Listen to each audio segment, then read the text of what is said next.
It's hard to pinpoint when the early hominins, who were quite different from us, began crafting the first stone tools. Based on the evidence we have, this probably happened in Kenya more than 3 million years ago.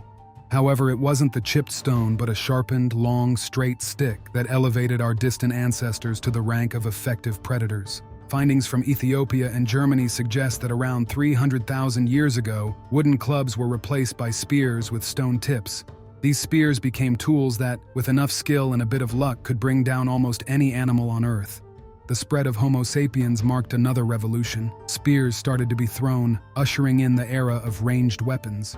During the Upper Paleolithic, spears became lighter, and with the invention of spear throwers, their flight speed increased and so did their range. With the interglacial period and the extinction of the mammoth fauna, bows grew in popularity. The bow's advantage was its versatility, allowing hunters to go after small game, birds, and even fish. Moreover, the energy, and thus the lethality, of an arrow increases with its speed. Broadly speaking, humanity's weaponry history has been about increasing speed and reducing projectile weight, though with some nuances. The weight of a thrown spear or dart is comparable to roughly 100 modern bullets, each of which delivers about 10 times more energy on impact. The advent of farming and herding largely freed humans from the need to hunt, but it also created wealth disparities and inevitably social stratification. This, in turn, gave rise to one of humanity's favorite pastimes, war. The earliest known depiction of a military conflict comes from Neolithic Spanish Levant. It shows groups of figures armed with bows, a weapon likely well suited for killing others, especially considering the near-total lack of protective gear. Strangely, older Stone Age imagery doesn't depict mass battles between humans. That said, it's probably unwise to conclude that Paleolithic people were pacifists. Over 5,000 years ago, humans started producing basic arsenical bronzes. As I mentioned in previous videos, often all it took to smelt them was to find dull ore that contained copper and arsenic. The dawn of metallurgy essentially opened the door to long-bladed weapons. The sword, which writers and filmmakers now love to overuse in every era, became iconic because of its dramatic look and the theatrical fencing styles that developed much later. Meanwhile, the bow is often viewed as secondary or auxiliary. But when discussing ancient weaponry, it's easy to fall into the trap of survivorship bias, something I too fell for regarding bows. This bias arises when there's plenty of data on one group, the survivors, but little to none on another, those that didn't. Researchers often focus on the surviving artifacts, overlooking the critical information lost with the less durable ones. To me, the bow falls squarely into the lost category. Since time immemorial, wood was its primary material, and wood, as we know, doesn't preserve well over centuries or millennia. At the same time, metal remained incredibly valuable up until the late Middle Ages. For this reason, arrows were rarely left behind on battlefields in large numbers. In the Bronze Age, stone and bone were commonly used for arrowheads. In Eastern Europe, bronze arrowheads seem to appear only during the Iron Age, linked to the Scythians. Even then, these arrowheads are tiny, weighing just a few grams, and their miniature size is quite surprising. As a result, when you visit a museum, you'll see ancient stone clubs, knives, swords, battle axes, and spears prominently displayed. Meanwhile, the traces of bows are often limited to a handful of stone or metal arrowheads tucked away in a corner. This naturally leads to the impression that the bow was a secondary weapon with a relatively minor role in warfare. Even Japanese samurai, thanks to popular films, are mainly seen wielding katanas. But the image of a katana-bearing samurai, like that of a European nobleman with a rapier, belongs to a much later era. Historically, samurai, like the Scythians, Sarmatians, Huns, Pechenegs, Palovtsians, Mongols, and many peoples of Asia and the Middle East, were mounted archers. Even the feudal armies of Muscovy were entirely armed with bows. When we think of Vikings, we picture Carolingian swords and axes, but few people know about the Scandinavian bow. And while Rome is synonymous with gladi, pila, and legionaries, their encounters with Parthian horse archers led them to adopt Sagittari, archers. The pivotal moment in Rome's shift toward bows was the Battle of Carrhae in 53 BCE. Here, 10,000 horse archers, supported by 1,000 heavy cavalry, obliterated nearly 40,000 Roman troops with minimal losses. The Parthian archers effectively ended Rome's ambitions for eastern expansion. During the Middle Ages, several European states attempted to expand into the Middle East, relying heavily on armored cavalry. However, encounters with the mounted archers of the Arabs and Turks led to the widespread adoption of crossbows among Europeans. According to the Arab chroniclers Baha al-Din and Ibn Shaddad, crusaders often returned from battles riddled with arrows, resembling human pincushions.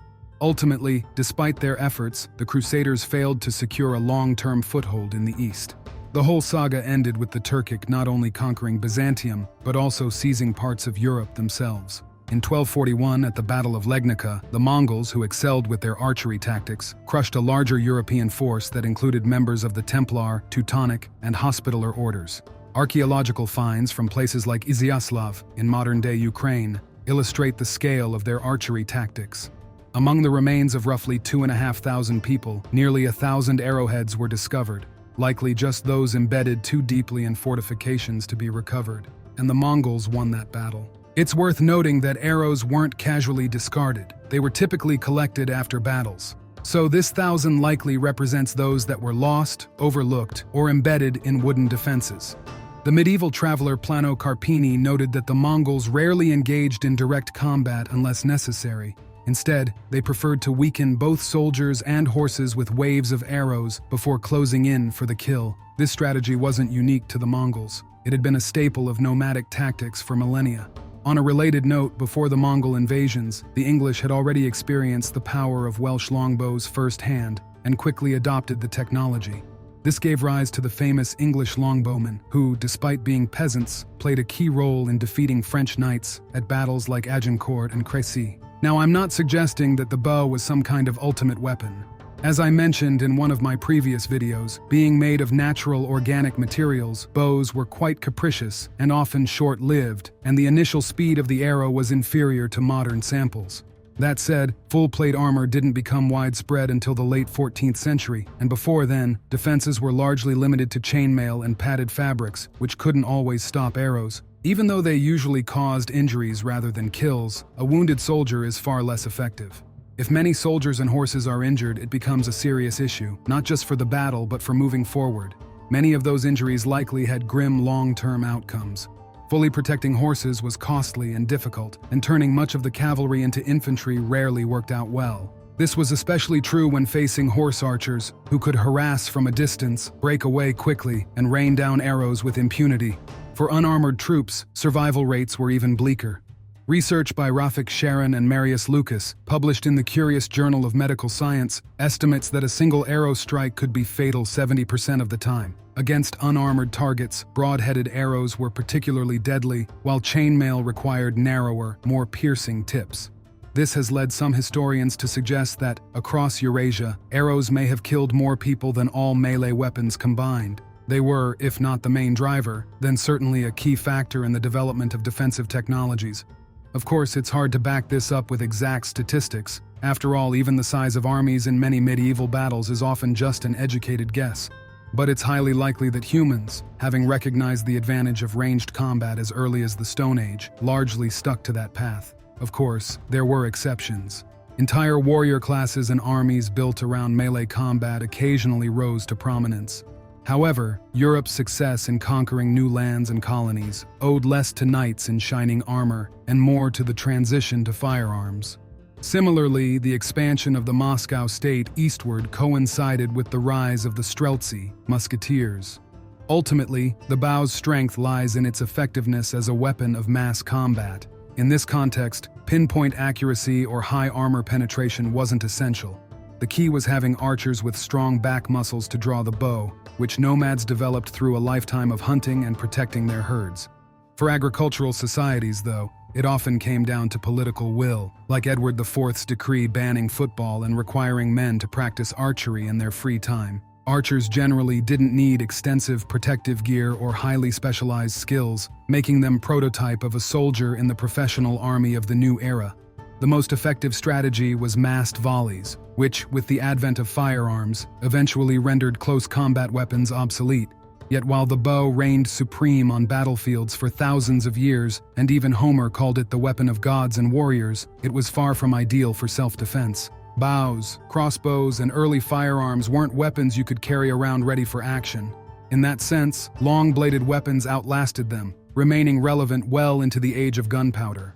The flourishing of fencing, both in Europe and places like Japan, can largely be attributed to the civilian carrying of swords and the culture of dueling. When it comes to sheer body count, the bow was the MVP of ancient battlefields. But for one-on-one duels or small skirmishes, melee weapons stole the show. Despite its flaws, the bow likely sent more souls to the afterlife than swords or spears ever dreamed of. And then guns showed up and said, "Hold my musket."